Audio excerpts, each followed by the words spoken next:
नमस्कार। हम सभी पर महाराज जी का आशीर्वाद और बजरंगबली जी की कृपा सदैव बनी रहे।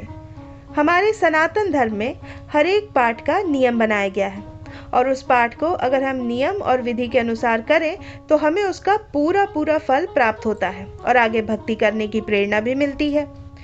तो आज हम इस अंक में बात करेंगे 11 दिन के हनुमान चालीसा के संकल्प के विषय में। ये संकल्प हमें मंगलवार अथवा शनिवार को शुरू करना है। अब ये संकल्प किस तरह करना है वो मैं आपको बताती हूँ। अगर आप किसी भी चीज़ को एक निरंतर ढंग से करते हैं, यानी कि रोज़ वही चीज़ करते हैं और 11 दिन तक अगर आप उस चीज़ को करते जाते हैं तो वो हम उस चीज़ के आदी हो जाते हैं, यानी कि हमें उस चीज़ की आदत लग जाती है।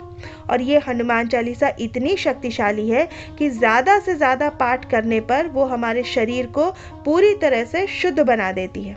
फिर हनुमान जी तो ठहरे भक्त, वो हमें ज़्यादा से ज़्यादा, हम जितना उनकी भक्ति करेंगे वो हमें ज़्यादा से ज़्यादा और भी भक्ति प्रदान करते हैं। इसलिए ये संकल्प बहुत ही शक्तिशाली संकल्प है। ये हमारे मेंटल स्ट्रेस को, एंजाइटी को, टेंशन को, सबको दूर करके हमारे जीवन को सार्थक बनाता है, यानी कि हमारे जीवन को शुद्ध और भक्तिमय बनाता है। हमें मात्र 11 दिन तक ब्रह्मचर्य का पालन करते हुए रोज 11 बार हनुमान चालीसा का पाठ करना है। और आप ये देखिएगा 11 दिन पूर्ण होने पर आपके शरीर में नए बदलाव आएंगे, बल्कि अनुभूतियां होंगी, आपको शक्ति आएगी, आपके अंदर स्ट्रेंथ आएगी, आपका जो माइंड है वो भी कंसंट्रेट कर पाएगा, फोकस कर पाएगा। आपको बहुत ही ज़्यादा मदद मिलेगी इससे। इसलिए ये संकल्प बेहद आवश्यक है। और एक बार ये संकल्प ले लिया फिर तो आप चाहे 21 दिन का ले लीजिए या फिर 40 दिन का संकल्प ले लीजिए, 41 दिन का भी होता है, फिर 100 हनुमान चालीसा के पाठ भी होते हैं। फिर आपको इतनी मुश्किल नहीं आएगी। हमेशा शुरुआत ही थोड़ी कठिन होती है, फिर सब कुछ आसान लगने लगता है। और ये तो शुरुआत भी इतनी कठिन नहीं है, क्योंकि हर कोई हनुमान चालीसा का पाठ तो करता ही है। हर एक सनातनी को, ज़्यादा से ज़्यादा लोगों को हनुमान चालीसा कंठस्थ याद होती ही है, क्योंकि हर एक घर में हनुमान चालीसा का पाठ तो अवश्य होता है।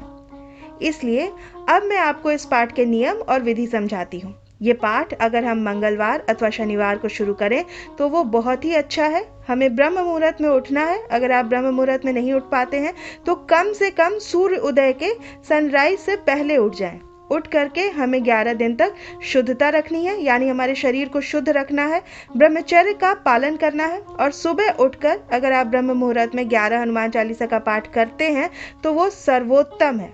और अगर आप सुबह जल्दी हनुमान चालीसा के 11 पाठ नहीं करते तो आप वही पाठ सूर्यास्त के बाद कर सकते हैं, यानी कि शाम को या फिर रात में 8 बजे के बाद। क्योंकि सुबह से लेकर शाम तक ऐसा कहा जाता है कि हनुमान जी श्री राम जी की सेवा में प्रस्तुत रहते हैं। इसलिए या तो ब्रह्म मुहूर्त में करें, यानी कि 4 बजे के आसपास, या तो फिर शाम को या फिर रात में 8 बजे के बाद कीजिए। अब ये पाठ किस तरह से करना है वो मैं आपको समझाती हूँ। ये पाठ करने के लिए आपको एक कमरे में बैठना है।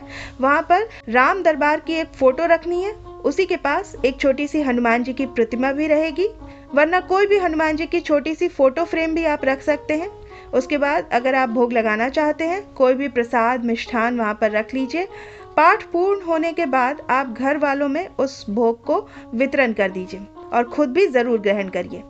एक तांबे के कलश में पानी भरकर वहीं पर रख लीजिए। उसके बाद एक जोत प्रकट करिए, यानी कि दिया जलाना है। वो दिया जलाने के बाद आपको वहीं बैठकर एक आसन पर, हमेशा ही पाठ एक आसन पर बैठकर करिए। और ये सब करने के बाद फिर भगवान राम जी का नाम लेकर आप पाठ का आरंभ कीजिए। सबसे पहले आपको श्री राम जी का ही नाम लेना चाहिए, क्योंकि हनुमान जी को सबसे ज़्यादा प्रिय राम जी का नाम ही है। इसलिए अगर आपके पास माला है तो 108 माला फेर लीजिए राम नाम की, राम राम राम राम इस तरह, वरना आप राम राम वैसे भी करके बोल सकते हैं। ये करने के बाद आप हनुमान चालीसा का पाठ शुरू करिए। 11 बार आपको बिना रुके हनुमान चालीसा का पाठ करना है और आपको पाठ के दौरान बीच में उठना नहीं है। लगातार 11 बार पाठ करना है। और अगर आप मेरी बात करें तो मैं भी हनुमान जी के ज़्यादातर पाठ शाम को ही करती हूँ। और आप भी, कई लोग जैसे आप में से जो जॉब पर जाते हैं, बिजनेस करते हैं, इसलिए सुबह से शाम तक जिसको टाइम नहीं मिलता, लेकिन रात में देखिए, रात में हर कोई फ्री होता है। और अगर रात को भी आपकी जॉब है, आप नाइट शिफ्ट करते हैं तो आप ब्रह्म मुहूर्त में इस पाठ को कर सकते हैं। या तो आप ब्रह्म मुहूर्त में सुबह 4 बजे या तो फिर शाम को या फिर रात में 8 बजे के बाद इस पाठ को ज़रूर कीजिए। और आपकी 11 बार हनुमान चालीसा पूर्ण हो जाए उसके बाद आपने जो पानी रखा है कलश में वो सारे परिवार में बांट दीजिए। जो आपने मिष्ठान भोग लगाया है वो भी बांट दीजिए और खुद भी ग्रहण करिए।